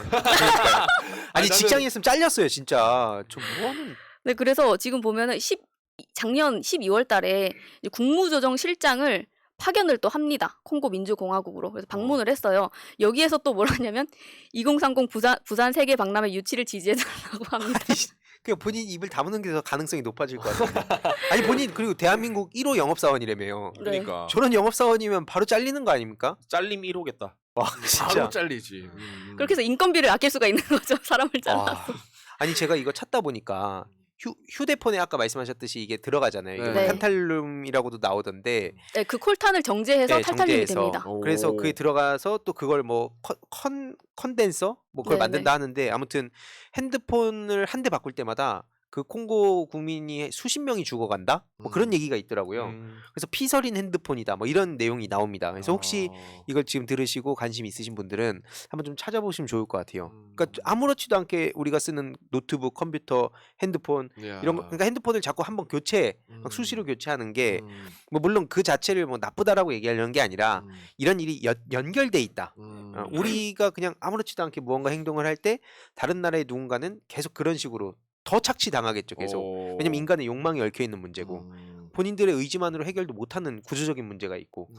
이것도 관점을 살짝 바꿔서 음. 제가 정말 좋아하는 태양광 전문가가 한 분 계신데 그 새날의 엄청 팬이기도 오. 하세요. 근데 콩고에 가셔서 대형 태양광 단지를 또 설치를 하고 오셨어요. 아, 하고 오셨어요? 네. 홍보에 직접. 네, 그러니까 오. 엄청 세계 방방곡곡을 다니면서 특히 개발도상국 다니시면서 재생에너지를 많이 확산시키는 분이거든요. 네. 아프리카가 뭐 예를 들어서 나이지리아 같은 경우도 지금 한 세대 정도 지나면 전 세계 인구 3위가 될 것이다. 인도, 중국 다음에 나이지리아. 될 정도로 아프리카 전체의 인구 수도 많아지고 또 에너지에 대한 그런 수요도 많아지기 때문에 지금 현재 아프리카에 얼른 가서 재생에너지를 빠르게 확산하는 것이 우리나라에게도 매우 좋은 영향을 끼칠 수 야. 있죠. 그러니까 거 가가지고 거 앉았 그것도 다보스 포럼 가가지고 자꾸 입에서 바보스 포럼 다보스 가서 네. 할 말이 얼마나 많아요. 이렇게 음. 생각해 보면. 그쵸. 특히 우리나라 뉴스만큼 이 경제면에 기후 변화 얘기 안 나오는 나라 없다. 가디언이나 뭐 로이터나 AP나 뉴욕 타임즈나 CNN 보면 BBC 보면 그렇지. 늘 기후 얘기예요. 네. 우리나라만큼 없는 게 없다. 우리나라 지금 너무 느리다라는 거죠. 아프리카 시장에서 엄청 밀리고 있어요. 그렇죠. 아니 그리고 본인이 네. 그렇게 좋아하는 그 대기업 오너들 되게 좋아하잖아요. 음. 윤석열 대통령이. 아주 좋아하지. 거기서도 지금 뭐 아리백 기본이고 ESG 경영이고 필수다. 지금 다 거기도 다 그러고 있어요. 이게 뭐 좋은 취지든 아니든 본인들도 이 시대의 변화를 캐치하고 이게 나중에 큰일 나겠다. 길게 내다봤을 때 지금 당장 오늘만 놓고 보면 크게 상관없을 수도 있죠. 근데 이게 당장 5년, 10년, 30년 뒤를 내다보지 않습니까? 왜냐면 그러니까 미래 먹거리라는 얘기가 나오고 기업인들이 도태되지 않기 위해서 계속 끊임없이 혁신 얘기하고 뭐 삼성에서도 그 권의원 그 고문인가 지금 막 초격차 얘기하고 하는 게 그만큼 이 혁신이 되게 중요하고 미래를 내다보고 그 내부 혁신 끊임없이 해야 되는 게 중요하기 때문이에요. 근데 윤석열 대통령은 그 주변 사람들 보면 진짜 고일만큼 제대로 고여가고 있어요. 국가가 무너지는 거다. 고인물이 아니라 썩은 물 정도. 아, 그렇죠. 이건 국가가 망가지는 거기 때문에 저희가 비판을 하는 거다. 그럼요. 지금 방금 제가 말씀드렸던 아프리카 태양광 깔고 이런 거에 대해서 관심 있는 청년들 정말 많아요. 그럼 본인이 영업사원이 될 게 아니라 우리 같은 생각 가진 사람들이 그 나라에 가서 일을 할 수 있게 판을 깔아야죠. 아무것도 안 하고 오히려 뭐 재생에너지 탄압하고 청년들 활동 탄압하고 이러니 뭐 할 수 있는 게 있습니까? 할 수 있는 게 없죠. 근데 유는 딱 이 판 깔아자면 딱 뭔가 그 사람은 술판 까면 그러면 약간 그렇게 내가 다 걸로 생각이 다 글로 가니까. 같이 술 먹기 진짜 싫다. 그쵸. 1시간에 59분 자기가 얘기하고. 아니 그러니까 맞아요. 술자리에서는 원래 그런 게 중요하거든요. 그러니까 이 사람이랑 대화가 좀 통해야 되는데 혼자 59분 얘기하고 옆에서 술만 먹고 하면 뭐 누가 재밌겠습니까? 저 약간 그 진행병 있잖아요. 그 MC병. 네. 약간 그 중간에 막아 뜨는 걸 못 참는 혹시 그런 사람이 아닌가 그런 생각도 들었어요. 아, 재훈님이요? 아니요. 갑자기 뜬금없이 나를 공격한다고? 그 윤석열이 왜냐면은 윤석열이? 네, 그 정적을 참지 못하나 이 사람이 아. 약간 그런 생각도 드는 거예요. 이게 많이 맞아서 사람이 그렇게 된 건가 하는 생각도 살짝 아까 들더라고요. 얘기했잖아요. 맞아서 사람이 더 심해졌다고. 원래 그런 사람이. 아까 딱 정리해 주셨잖아. 아, 맞습니다. 이복현님이 새날이니까 이런 정보 들을 수 있죠. 와. 이렇게 남겨주셨고 그쵸. 러블리찌님께서 업데이트 정말 좋은 정보 많네요. 이렇게 또 달아주셨네요. 확실한 건 진짜 하나 확실한 어. 건 윤석열 대통령이 이 일주일에 한 시간 딱 이 업데이트 한번 들으면 음. 최소한 이 국제 흐름이 조금이라도 알 수 있지 않을까. 음. 왜냐면 본인도 싫잖아요, 솔직히. 이거 막 보고서 이런 거 안 읽잖아요, 그거 보면. 근데 우리가 핵심적인 내용을 쏙쏙 뽑아오기 때문에 음. 예, 업데이트 해드리겠다. 오. 혹시 이걸 보고 있는 그 보수 음. 지지자분들이 계신다면 음. 예, 많이 알려주세요. 그리고 뭐 우리가 이런 얘기하는 거에 대해서 왜 새나라서 이런 얘기하는 거 아까도 뭐 보니까 한 번씩 보이는데 음. 사실 이거는 뭐 상당히 이제 보수 진영뿐만이 아니라 민주당에게도 매우 중요한 얘기예요. 중요하죠. 네. 왜냐하면 지금 민주당이 시민들로부터 지지를 못 받는 이유가 권력을 몰아줬는데 아무것도 못했기 때문 아닙니까? 생각해보면 그 자리들을 그렇게 싫어하시는 수박들 아니면 자기 아젠다 없는 사람들이 정치만 하려고 자리 차지하고 있기 때문에 전혀 움직이지 못한 건 많잖아요. 그러니까 만약에 지금부터 윤석열을 뭐 어떻게 해서 갑자기 정권 교체가 이루어졌네? 근데 민주당을 지지하는 당원분들이 지지자들이 사회적 가치에 대해서 우리의 방향에 대해서 알고 있지 못하다면 또 그냥 정치꾼들이 자리를 다 잡아먹을 수밖에 없게 된다. 그러면 또 정권 교체하고 또 실패해 버리는 거거든요. 그렇기 때문에 사회에 대해서 관심을 갖고 더 똑똑한 당원이 되어야 똑똑한 민주당의 국회의원들을 국회에 보내서 그 다음엔 실패 안 하죠. 그러니까 약간 그런 느낌으로 저는 업데이트로 이게 개편할 때 딱 그런 생각이었어요. 좀 안목도 이제 해외 소식도 접하고 뭐 신기술 지금 어디 쪽이 가장 핫한가 이 트렌드에 대해서도 좀 전해드리고 그러면 뭐 정치 시사 이슈가 당연히 중요하죠. 지금 그것 때문에 구독하신 분들이 많으니까. 다만 그 정치권 바깥에서는 그럼 어떤 식으로 세상이 변해가고 있고 우리가 거기서 도태되면 안 되잖아요. 민주당이 뭐 다른 여러 가지도 있지만 특히 저도 도태되고 막 사회적인 세계적인 흐름을 놓치고 혼자 뭔가 붕 떠 있는 거 아니야? 사실 뭐 대한민국이 그런 불안감을 느끼실 분들이 계실 수 있으니 우리가 그 업데이트 같이 하자. 저희도 그걸 그렇지. 준비하면서 공부도 하고 특히 청년들은 정말 많이 공부해야 된다. 길게 내다보고 그래서 같이 청년들 공부하면서 주위 청년들이 좀 많이 들었으면 좋겠어요. 정치인 지망생들. 근데 지금 막 5선 6선 하는 사람들 이제 곧 집에 가실 분들 아니에요, 솔직히. 근데 진짜 청년 갈 때 됐지. 자기가 정치를 하겠다는 사람이 그냥 정치인들 뒤에 쫓아다니고 그치. 내가 안에서 무슨 직함을 맡았는데 몇 년간 내가 이렇게 굴렀는데 저건 뭐야? 이런 식으로 하는 게 되게 많았어요. 그럼요. 그거 보면서 우리가 무기를 우리가 찾아내야 된다. 기성 그 유시민 작가님도 얘기하셨잖아요. 기성 정치인들이나 이런 네. 기성세대에 묻지 말라고 우리가 하라고. 그래서 우리 하는 겁니다. 맞아요. 아무튼 이 업데이트가 사실 굉장히 그런 점에서 좀 시청자분들이 많이 기대해 주시는 것 같아요. 일단은 정보가 확실하다. 그 다음에 재미가 따라온다. 약간 요런.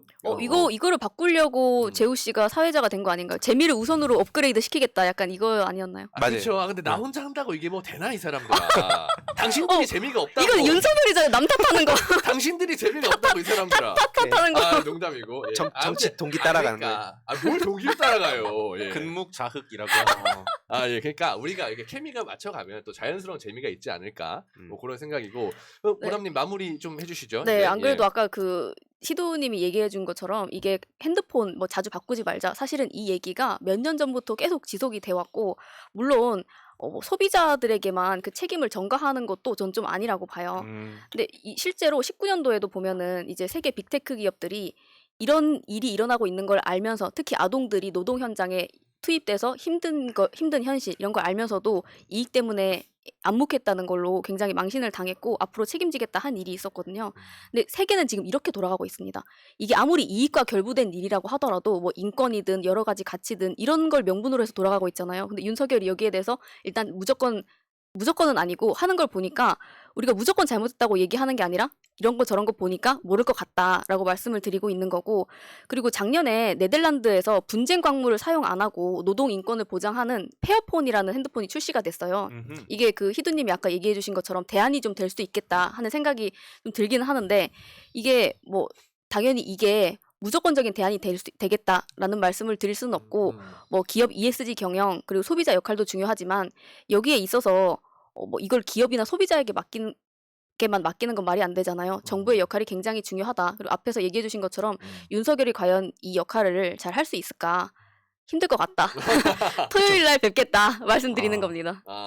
그렇죠. 정치와 경제가 떨어져 있다고 말하는 사람들은 사기치는 거죠. 네, 다 맞습니다. 얽혀 있는 거. 이것도 저희가 뭐 콩고가 이런 자원이 많이 가니까 가서 우리가 선착취하자 이렇게 또 말씀드리는 게 아니에요. 그렇죠. 이 경제와 정치와 뭐 여러 가지가 엮여 있는데 서로 뭐 도와줄 수 있는 부분에서 또 도와주기도 하고 이미 패권 경쟁은 시작 중입니다. 사람들이 앞에서 칼 들고 있지 않아서 그렇지 다들 다 전쟁 중인데 윤석열만 그걸 모르고 있는 것 같다. 네. 예, 좋습니다. 이 보면 이 그 보람의 쇼미더월드 코너에 점점 팬층이 좀 많이 생기는 게 보여요. 뭐 댓글 반응도 그렇고 아무튼 보람 PD님을 응원하시는 분들 굉장히 많고 미야킴님이 또 2만 원 보내주셨습니다. 그러면서 재훈님 사회자 자리 아주 잘 어울리십니다. 우리 청년들 앞으로도 화이팅입니다. 이렇게 또 우리 미야킴님 또 찐팬이시거든요. 아이, 감사합니다. 감사드립니다. 이게 네. 그 혹시 콩고 관련해서 더 궁금한 게 있으시면 음, 책 중에 왜 세계의 가난은 사라지지 않는가라는 책이 있어요. 세계의 음. 가난은 왜 사라지지 않는가? 네, 왜 세계의 가난은 사라지지 않는가라는 음. 책이고 할아버지가 손자에게 콩고의 콜탄과 관련된 이야기로 세계를 이제 바라보는 비판적인 눈을 말씀해 주시는 책이기 때문에 쉽게 쓰여져 있습니다. 오. 읽어보시면 좋겠습니다. 네. 어우 좋습니다. 네, 그러면 보람의 쇼미더월드 오늘 여기서 마무리하도록 하고 다음 오이석의 지지지 코너로 한번 넘어가 보도록 하겠습니다. 네, 오이석의 지지지 불로소득이 권리인 줄 아는 작자들이 너무나 많은 것 같아서 횡재세 얘기를 조금 안 하고 넘어가면 안 되겠다 싶어서 횡재세 얘기를 가져왔습니다. 일단 저는 횡재세를 적용해야 된다라고 주장을 하는 사람 중에 한 명이고요. 그 이유는 뒤에서 계속 들으시면 아실 수 있을 것 같습니다. 지금 보니까 뭐 포퓰리즘이라고 자꾸 거짓말하고 있는데 그 사진 하나 보여주시면 좋겠습니다. 진짜 사람들 개돼지로 아는 것 같아요. 지금 그 사진 보여주시면요. 권성동 의원 같은 경우는 예전에 그랬죠. 네. 정의사들 고유가 상황에서 혼자만 배를 불려서 하면 안 된다. 횡재세 같은 거 내야 된다라고 했고요. 또 다음 사진이 또 하나 있습니다. 심지어는 더 강한 말도 있었어요. 불과 몇 달 전에 있었던 일인데요. 진짜 사람들을 너무 무시하는 것 같아요. 이게 기록이 다 이렇게 남는데. 김상훈 국민의힘 비대위원은 횡재세 논의가 고개를 들고 있지만 그것만으로도 부족합니다. 세금을 더 걷어야 됩니다라고 했었어요. 저게 그 뜻이구나. 네, 근데 무슨 포퓰리즘이라고 지금 말을 또 바꾸는가 어이가 없죠. 그 횡재세 얘기를 조금 드리면 영어로는 windfall tax라고 하는데 이게 그러니까 과일이 바람에 떨어지는 뜻밖의 이익에 적용하는 세금이다. 그래서 그치. windfall이라고 해요. 네. 그래서 노다지에 붙이는 세금이다. 그래서 네. 횡재 이윤세, 초과 이윤세라고도 불러요. 그리고 요거는 뭐 세금이기 때문에 뭐 한 번 적용하면은 뭐 그 뒤집을 수 없나 하는데 요 횡재세 자체의 특징이 일회성 혹은 임시성이 있어요. 그러니까 지금처럼 갑자기 뭐 글로벌 가스 요금 가스 가격이 올랐다. 이럴 때 잠깐 적용한다든지 하는 방식으로 유연하게 적용하는 게 특징이에요. 이 횡재세 같은 경우는. 그렇죠. 그러니까 이런 외부적 요인으로 얻은 초과 이익을 그렇죠. 거둔다. 그렇죠. 네. 예, 자기네들이 한 게 아닐 때. 그렇죠. 그렇기 때문에 뭐 예를 들어서 은행들 지금 뭐 빅스텝 하면서 금리 올라가니까 이자 장사하지 않습니까? 그 은행들이 잘해서 돈 번 건가요? 잘해서? 혁신이 뭐 있었나요? 그냥 외부 요인 때문에 자기들이 돈을 번 거예요. 그렇죠. 그러고 시민들은 그 금리로 인해 고통받고 있죠. 없는 사람들은. 그렇기 때문에 그런 데에도 세금을 붙일 수 있는 거고 또 뭐 복권 같은 것도 그렇고 그리고 지금 한참 난방비와 관련해서 이해가 나오는 이유는 이 석유나 가스 같은 화석연료 업계에도 이 글로벌 공급망의 변화에 따라서 또 환율의 변화에 따라서 불로소득을 얻기가 매우 농후한데 그 불로소득의 양이 조금이 아니라 몇 천조까지도 가게 돼요. 어마어마하죠. 거둬야 된다. 안 그러면 양극화가 더 심각해진다라는 거죠. 그래서 사회적 부담이 가중되는 과정에서 큰 이익을 보는 이들에게 부과하고 그 이익을 필요한 곳에 사용하는 것이 횡재세의 목적이다. 너무나 쉽죠? 그 이번에 제가 되게 충격받았던 게 그 옥스팜 보고서였나요? 네. 그 코로나 기간 동안에 그 전 세계 부의 그러니까 상위 1%가 63%의 부를 다 가져가고 맞아요. 그래서 그 횡재세에 대한 얘기도 많이 나왔고 특히 제가 놀랬던 게 식량 에너지로 가장 많은 이익을 봤다는 거 아니에요. 식량 에너지 지금 많은 그 약자들 또 다른 그 국가들도 그렇지만 좀 어려운 국가들도 그렇지만 지금 한국에서도 얘기 나오는 게 지금 식량 에너지 아닙니까? 네. 근데 그걸 가지고 누구는 엄청난 억만장자가 되고 그러니까 당연히 니네 이거 가한 거 아니야? 얘긴 나올 수밖에 없는 거죠. 실제 해외도 거의 그렇게 가고 있고. 그렇죠. 실제로 그 옥스팜 보고서 보면은 1%들이 절반을 갖고 있어요. 음. 근데 63%면은 더 많이 그쵸. 갖겠다는 거죠. 그 양극화가 더 벌어지는 거의 네. 윤석열 쩍벌급이죠. 더 가진 자들이 더 가지게 돼요. 네. 뭐 윤석열 못 따라가죠. 거긴 못 따라가죠. 따라가요. 예. 다리가 짧아요. 빡세네요. 어. 예. 근데 이 횡재세가 생각보다 역사가 있어요. 오. 얘가 근본이 있습니다. 뭐 갑툭튀가 아니다. 갑툭튀 아니에요. 어. 뭐 녹음본이 아니다. 듣보 아니에요. 듣보라서 갑자기 어. 아는 척하고 찌질하게 사진 찍고 뭐. 또 김기현 네, 여기까지 하고 예. 넘어가면 거기로 가네요. 그 얘기 가면은 이거 방송 안 끝나. 안 끝나. 그럼 술 먹어야 돼. 맞아. 그 횡재세 얘기가 그 워싱턴 포스트 보니까 있어서 가져왔는데 이게 1917년 언제냐? 1차 세계대전 때. 네. 1차 세계대전 전쟁 특수로 US 아. 스틸, 철강 그리고 왜 라이터 유명한 듀퐁 듀뽕. 듀퐁 화학회사 화약 팔아서 돈을 어마어마하게 번 거예요. 이익이 1000% 이상 늘었대요. 오. 그러면서 야 전쟁 이윤세라는 걸 거둔 거예요. 아. 어디서? 미국에서. 와. 그들이 그렇게 좋아하는 미국에서 이런 포퓰리즘을 했다고 100년 전에 했대요.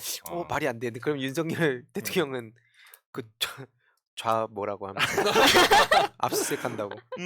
그렇게 해서 세금을 한 70억 달러 정도 걷었는데 이 세수를 이제 중소기업이나 시민들에게 풀어서 전쟁으로 인한 고통 혹은 또 필요한 곳에 쓰는 등 이제 양극화를 해소하는데 많이 도움이 됐고 그리고 1980년대 그 유명한 카터 이때는 세계 유가 상승으로 인해서 석유 산업이 또 돈을 엄청 번 거여서 이때는 원유 횡재세 를 또 부과했었다. 그래서 미국은 이미 그렇게 한 적이 있어요. 근데 아까 그 동아일보 사설을 보니까 현재 뭐 그러니까 미국이나 뭐 중국, 일본 이런 나라들은 횡재세를 한 적이 없다 이렇게 써 있더라고요.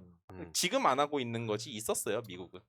그리고 이걸 앞에다가 예를 들어 석유든 전쟁 관련이든 이걸 붙이니까 그냥 아닌 것처럼 은근슬쩍 그렇게 뭉개고 넘어가는 것 같은데 사실은 그 이름이 그대로 재현돼서 횡재세 이렇게 하는 건 거의 없을 거 아니에요. 네 맞아요. 그 뭐 이름이 조금씩 다른 거죠. 위에서 말씀드린 것처럼 초과 이윤세. 네. 초과 이익세. 이익세라고도 하고 뭐 연대기여금 뭐 이런 얘기도 네, 있는데 네. 맞아요. 미국 바이든 대통령도 이거 입법하려고 하는데 그 석유 날리는 기업들이 날리면 이 새끼 쓸데없는 짓 하고 다니네 이렇게 생각하지 않을까요? 놀랐어요. 역시 끝까지 들어야 돼. 끝까지 들어야 돼. 그렇죠. 그러니까 미국에서도 지금 그렇게 하고 있는데. 그렇죠. 이게 뭐 영국은 이미 하고 있고 특히 이 지금 현재 총리 리치 수낙 이 사람이 굉장히 보수적인 네. 매우 경제학계 그 베이스로 여기까지 간 재무장관이잖아요. 네. 근데 매우 공격적으로 하고 있어요. 그 BP나 쉘 같은 석유 기업들에게 기존에는 세금이 40%였는데 이번에 초과 이윤세 25%를 더 붙여서 65%를 걷어요. 그리고 바로 취약계층에게 지원해요. 와. 근데 영국은 이게 왜 필요하냐면은 왜 우리나라가 코로나를 견딜 수 있었던 이유가 나라가 돈이 많아서였어요. 네. 비교적 현금을 많이 갖고 있었기 때문 정부가. 네. 근데 영국 정부는 전 세계에서 가장 돈이 없는 가장 현금이 없는 정부 중 하나예요. 그러니까 코로나 때 속수무책으로 당한 거예요. 근데 이번에 뭐 러우 전쟁 일어나고 하면서 브렉시트 하면서 자기들이 또 얻어맞아 하니까 정부 입장에서는 돈이 급해요. 현금이. 그러니까 이런 기회다 하면서 바로 초과 이윤세를 적용을 하는 거죠. 영국 같은 경우는. 와 포퓰리스트. 네. 한국 기준이면 그 완전 포퓰리스트 왼쪽으로 가서. 그러니까 이게 그 BP 같은 경우가 그 작년 7월에서 9월에만 3개월 동안 9조 원 이상을 벌었는데 이게 딱 2021년에 2배 이상의 수익이었대요. 엄청 많이 번 거예요. 그리고 그걸 가만히 놔두면 그 수익 다 어디로 가? 그 회사 주주들이 가져가는 거예요. 그쵸. 그러면 거기서 뭐 낙수 효과가 옵니까? 안 오죠. 안 오지. 네, 걷어야 돼요. 규제를 강화해야 된다는 거죠. 그 맨날 그 흔한 낙수 효과 신봉자들은 맨날 뭐 기업의 투자 얘기하고 뭐 또 고용 얘기하고 결국 이게 그 안정적인 고용으로 이어지고 막 이런 얘기하는데 그 다 사내유보금으로 들어가서 그 따뜻한 겨울을 맞게 해주는. 그럼요. 그러니까 그게 사실 그러니까 단편적으로만 생각을 해봐도 기업 입장에서는 장사를 하는 사람들인데 돈을 쓸 때 어딘가 돈이 되는 곳에 투자를 하지 그걸 가지고 뭐 일자리를 늘린다든가 이런 기업 거의 없잖아요, 솔직히. 투자도 안 해요. 투자도 안 해. 네, 그냥 가져가요. 배당하고. 지금 모든 기업을 까신 거예요. 모든 기업을 깐 건 아니지만 어쨌든 단편적으로 그러니까 생각해봤을 때 걔네들이 그쵸. 그러니까 그들이 그러니까 전부 다 뭐 기업에서 음. 돈 벌어가지고 자기네 배만 채우고 뭐 CEO들 다 가져가고 이런다는 건 아니에요. 그렇지. 저는 아니 음. 재훈님 아, 저도 그렇습니다. 네, 왜냐면은 결국엔 그게 고용으로 이어지고 하는 것도 있지만 그럼. 예, 그게 실제로 지금처럼 심각한 상황에 오히려 지금 뭐 IT 빅테크 기업들도 지난주에 보람님이 얘기해 주셨지만 다 자르고 있잖아요. 네. 맞아. 그렇게 코로나 시국 때 자기네들 초연결 사회가 됐을 때는 그 온라인상으로 네. 그때는 실컷 막 사람들 늘리더니 음. 근데 지금 와가지고 다 잘라버리고 그런 게 현실이죠. 그렇죠. 이게 뭐 EU도 195도를 더 걷겠다. 이 횡재세로 이런 것도 하고 있는데 그 유럽 국가들은 횡재세와 그 비슷한 걸 대부분 하고 있고 로이터를 보니까 되게 재밌는 사례가 하나 있었어요. 오스트리아의 사례인데 오스트리아 정부는 2023년 말까지 이제 이익이 지난 4년 평균보다 20% 더 높은 석유 회사나 가스 회사에게 최대 40%의 횡재세를 적용을 할 거예요. 그런데 재밌는 건 뒤에 나와요. 이 회사가 이 횡재세 세율을 40%에서 33%까지 감면받을 수 있어요. 뭘 하면? 재생에너지에 투자하면. 혜택을 주는 이렇게 거구나. 녹색 전환을 유도하는 거죠. 자연스럽게. 네, 왜냐하면 지금 우리가 이 녹색 전환의 21세기의 시대에서 석유든 가스든 간에 이젠 사라져야 되는 사양 산업이 돼야 되는 흐름이에요. 그러면 지금 당장 돈 벌고 있는 걸 잘한다고 박수 주는 게 아니라 어떻게든 재생에너지로 넘어갈 수 있게 다른 분야로 넘어갈 수 있게 예, 녹색 전환에 기여하게 만들게 하는 유도하게 하는 게 정부 행정하는 사람들이 해야 할 역할인 거죠. 그런 룰을 만들어야 되는 거죠. 혹시 원전 비율 더 늘리는 거엔 선택지 없나요? 저거 제가 딱 그 생각했어요. 원전 한다 그러면 깎아줄게. 저는 고무호스로 맞아서 나오는 생각이 아닌 것 같아요. 저는 아니 왜 그렇게 부끄러워야 되냐고. 이게 너무 안 맞잖아요. 네, 이게 안 그래 미야킴님이 기업들만 돈 벌려고 하는 우리 현실을 이렇게 말씀하시는데 그 국내 정유회사들이 지금 그 변명을 하고 있죠. 우리나라는 석유를 직접 생산하는 유럽과 다르게 석유를 수입하는 입장이니까 같은 선상에서 보면 안 된다. 이런 이야기들을 지금 변명으로 하고 있어요. 네. 그런 유럽은 변명이 없을까? 그들도 변명이 있어요. 음. 앞에서 말씀드렸던 영국의 석유회사 BP나 쉘 이런 회사들은 러우 전쟁 때문에 자기들이 조 단위로 수입이 늘었잖아요. 네. 그런데 오히려 이런 말이에요. 오히려 우리가 이때까지 러시아 정유회사에다가 투자를 했던 것들이 중단돼서 손실이 더 커. 이런 말해요. 그러니까 변명의 끝이 없어요. 하기 싫으니까 징징대는 거지. 받아줄 필요가 없고 돈 번 것에 대해서 우리가 세금을 더 때려야 되는 건 당연한 거고 그렇게 LNG 지금 이미 LNG 가격은 코로나 전으로 돌아왔어요. 뭐 러우 전쟁도 아니고 코로나 전으로 이미 돌아왔어요. 코로나 전으로. 네. 그런데 이렇게 가스 요금이 막 올라가. 그러면은 LNG 발전회사들 돈 많이 벌잖아요. 근데 뭐 예를 들어서 뭐 동두천 LNG 화력 이런 발전소 있거든요. 네. 그럼 이렇게만 보면은 이런 회사가 있어 해. 근데 이 회사 누가 갖고 있는 줄 아세요? 삼성, SK, 현대. 걔네가 지금 대기업들이 세계 갖고 있구나. 3분의 1씩 거의 갖고 있어요. 야. 다 대기업들이 가져간다고요. 그리고 자기들은 근데 횡재세 내면은 싫으니까는 언론 통해 가지고 또 바람 넣고 그리고 가스라이팅 앞에서 하죠. 이제 그리고 국민의힘은 또 그들의 광대가 되어서 그죠. 춤을 춰주고 그리고 우리는 또 속고 이런 악순환이 이제 반복되고 있는 그러니까 거죠. 가만 보면 춤을 너무 잘 추긴 해요. 너무 그 앞에서 딸랑딸랑거리고 제눈엔 있고. 거의 콩댄스 정도 콩댄스. 콩댄스. 거기다가 이제 하기 싫으니까 거기다 공산주의, 사회주의, 그쵸. 북한 포퓰리즘 프레임 씌워버리는 맞아요. 거죠. 근데 예전에 지지난주인가에도 말씀드렸지만 홍준표 시장은 자기가 대선 때 공약으로 내가 갖고 왔던 것도 나경원 씨한테 그 인구 그 저출생 고령화 문제 그때 거기다가 포퓰리즘이니까 거기도 자기가 자기랑 싸우고 있고 홍적콩. 예, 그러니까 저쪽을 보면 기본적으로 우리가 열받는 얘기들 있잖아요. 지금 봤을 때 시대랑 안 맞는 거 분명 그 사람 과거 선거철 시즌에 그 사람 발언 차이면 100% 있어요. 왜냐면 그게 뭐 맨날 현 정부에서 강조하는 글로벌 스탠다드 거기에 맞춰서 갈 수밖에 없거든요. 그러니까 결국엔 툭 한 번씩 던지고 선거철 되면 그 선거 끝나자마자 입 싹 닫고. 그러니까 이 가스 요금 같은 경우도 민영화 사실 전 민영화 가기 전에 일단 기업 저 산업용 더 올려도 돼요. 왜 자꾸 주택용이나 자영업자용을 자꾸 올리냐는 거죠. 네. 정권이 바뀌자마자 일단 그런 게 있고 그러면은 기업들 이거 내기 싫으면 특히 뭐 석유 회사들, 가스 회사들 이 횡재세 내기 싫으면 어떻게 하면 되느냐? 더럽고 치사하면은 재생에너지로 넘어가면 돼요. 그러니까 재생에너지로 넘어가려고 하지도 않고 이 어떤 횡재세를 반대하는 논리는 뭐예요? 하기 싫으니까. 왜냐면 지금 그러니까- 가만히 있어도 배부르고 배부르고 등 따스운데 못하러 그런 노력을 합니까? 그러니까 예를 들어서 횡재세를 거부하는 네. 논리는 아까 얘기해 주신 것처럼 음. 이제 외국에서는 안 한다. 뭐 음. 이런 거짓말이 왜 또 있을 우리나라만 거. 하냐? 네, 그런 게 또 있고 아. 아까 뭐 얘기해 주신 것처럼 뭐 러우 전쟁 뭐 이런 핑계도 되는데 우리나라에서도 보니까 이 석유협회 실장이 이제 예를 들어서 유럽 같은 경우에는 러우 전쟁 때문에 그러니까 예기치 못한 상황 때문에 이제 이런 고통을 서로 분담하는 차원에서 횡재세를 냈다. 뭐 이렇게 얘기를 하고 있는데 아까 얘기해 주신 것처럼 외국이랑 우리는 산유국이 아니기 때문에 뭐 가공하는 거며 뭐며 외국이랑 상황이 다르다. 낼 수가 없다 얘기를 하고 있는 거죠. 근데 그렇지. 그렇게 치면 성과급 잔치는 왜 그렇게 하고 있나요? 거기서 말이 안 되는 특정 상황인 거죠. 기업들의 그렇죠. 그러면 이제 우리가 이 정도 얘기하면 음. 이 횡재세에 대해서 이제 갑론을박이 벌어지잖아요. 음. 그러면은 만약에 이게 더불어민주당 당내에서 얘기가 나왔다고 생각을 해봐.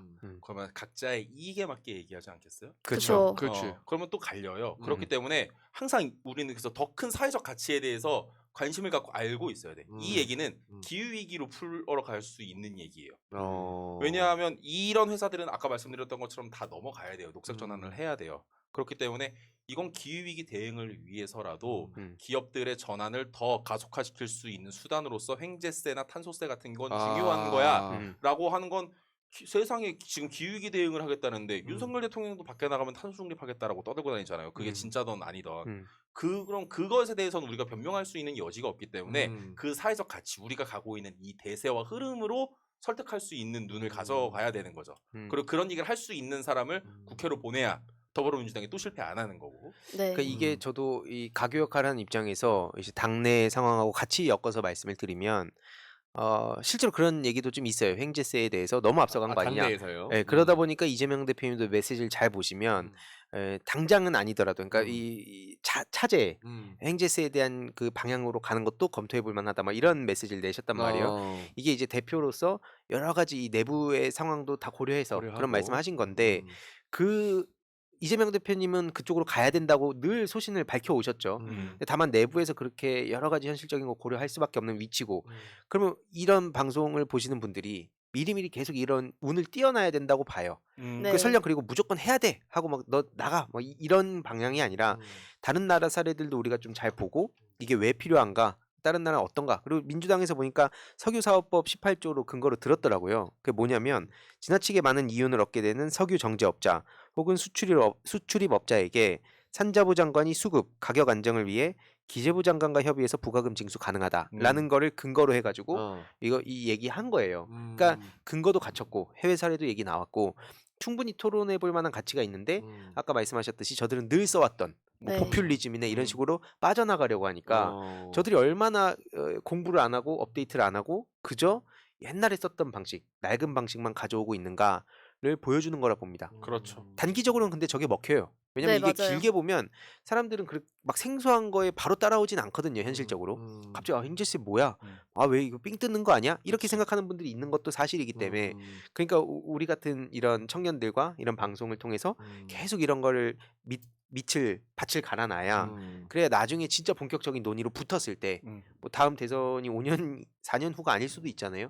그런 얘기가 좀 나올 때 토양을 막 다져놓을 수 있다. 그럼요. 저- 빌드업을 미리 해야 그쵸. 된다. 지금부터 해놔야 돼요. 솔직히 윤석열, 김건희가 그냥 봤을 때 우리가 계속 바보 같고 바보 스포럼 갔다 왔다 이렇게 얘기도 하고 하는데 저 지난번에 뭐 재우님이 그 한동훈에 대해서 얘기도 갖고 오셨지만 이번에도 세월호 유가족 배상 받은 거에 대해서 자기가 광을 팔더라고요. 그러면서 이거는 보수 진보 할 거 없이 우리가 뭐 나서서 해결해야 되는 문제다 이런 식으로 자기가 광을 팔면서 얘기를 하고 있는데 이런 것들이 잘 모르는 사람들한테는 먹힌다는 게 문제라고 저는 생각을 맞아요. 하거든요. 네. 그런 교묘함이 먹힌다는 게 문제고 그렇기 때문에 우리는 항상 더 한 발 더 앞서가야 된다 생각을 합니다. 왜냐면 맞아요. 저들은 너무 부지런하고 너무 일찍부터 움직이고 있어요. 네. 지금까지 말씀드린 게 그 유엔 사무총장도 최근에 같은 얘기를 했어요. 그 작년 유엔 총회에 와서 윤석열은 뭐 하다가 간지 그거 가서 뭐 하고 온지 모르겠는데 그 이런 얘기했죠. 사무총장이 화석연료 기업들을 이 사람은 아예 오염 유발자라고 정의했어요. 오염 유발자들이 오염 유발자. 비용을 다 지불해야 된다. 화석연료 생산자들, 투자자들이 다 이제는 이 부담을 다 짊어져야 한다라면서 모든 선진국의 화석연료 기업들에게 횡재 이익세, 횡재세를 부과해야 된다라고 얘기를 했거든요. 그러고 나니까 이런 일이 벌어져요. 지금 그림이 하나 나올 텐데 그렇게 하면서 바로 열린 유엔 기후변화협의 당사국 총회, 그 이집트에서 열렸던 여기에 화석연료 기업들이 로비스트를 엄청나게 뿌려놔요. 아. 기후변화 총회에다가. 야. 피해국, 그 기후변화로 인한 피해국 사람들보다도 더 많이 뿌려놓은 거예요. 그럼 뭐 이 기후총회에서 이런 횡재세 얘기를 할 수가 없는 거죠. 네. 그러니까 지금 이 세계가 어떻게 흘러가고 있는가에 대해서 볼 수 있는 단면인 거죠. 전 세계에서 가장 큰 무대에서도 저런 일이 이제 벌어지고 있다라는 말씀 드리면서 지금 횡재세 관련해서 뭐 갑론을박이 많습니다만 저는 일단 이렇게 생각해요. 없는 자 대 더 가지려는 자가 있는데 여기서 정치의 역할은 그럼 무엇인가? 라고 하면 뭐 답은 사실 어렵진 않을 것 같습니다. 좋습니다.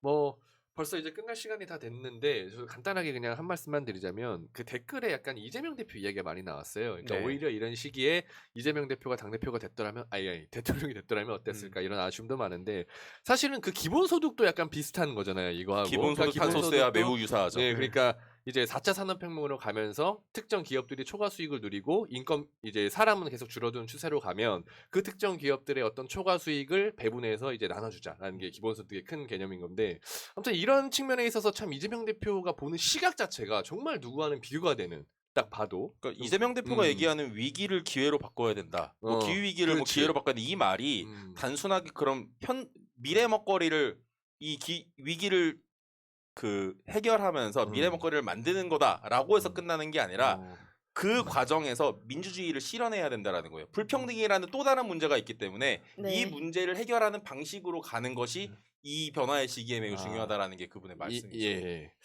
자 오랜만에 아는 척하면서 마무리해볼까 했더니만 이석이 형이 딱 치고 들어와서 그건 안 쉽지 되죠. 않죠. 쉽지 않아요. 그건 안 돼요. 그건 네. 안 내주지. 그러게. 그건 못 참죠. 오랜만에 나 스스로 야 이거 오늘 있어 보이는 말 했는데 딱 네. 짚었는데 바로 아유, 들어와갖고 안 돼, 안 돼. 무산됐습니다. 좋습니다. 좋아요. 예. 그리고 아무튼 자 오늘 이야기 정해 보면 진짜 어떤 윤석열의 무능의 끝판왕 또 이런 것들이 참 부각되는 내용이었는데 그래서 여러분들 이번 주 토요일에 중요한 행사 있죠. 그래서 사진 한 번만 다시 좀 부탁드립니다. 토요일에 원래 3개 행사가 있었는데 오전에 네. 있었던 그 이태원 그 유가족이 하려고 했던 시민 추모 대회는 이제 서울시에 안 된다는 그런 통보로 인해서 실패가 됐고 그건 다시 논의해봐야 될 것 같고요. 그다음에 이렇게 똑딱거리세요, 근데. 야 죄송합니다.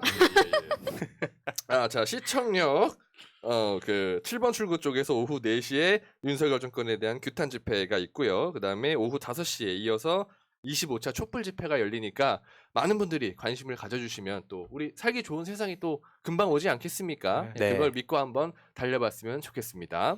그리고 오늘 방송은 업데이트 2회였죠. 역시 오늘도 좀 스스로는 재밌었습니다. 아마 그렇게 느끼실 것 같은데 여러분들도 재밌으셨다면 채팅창에 1번을 남겨주시길 바라고요. 저희는 다음 주 수요일 오후 8시 반에 또 라이브로 찾아뵙도록 하겠습니다. 감사합니다. 고맙습니다. 민주주의 평화 통일 다 죽어간다 이대로는 놔둘 수 없다 자 다시 한번 해보는 거야 자 다시 한번 싸우는 거야 자 손 맞잡고 어깨를 걸고 우리 함께 이기는 거야 자 다시 한번 해보는 거야 자 다시 한번 싸우는 거야 자 손 맞잡고 어깨를 걸고 우리 함께 이기는 거야 자 다시 한번 해보는 거야 자 다시 한번 싸우는 거야 자 손 맞잡고 어깨를 걸고 우리 함께 이기는 거야 자 다시 한번 해보는 거야 자 다시 한번 싸우는 거야 자 손 맞잡고 어깨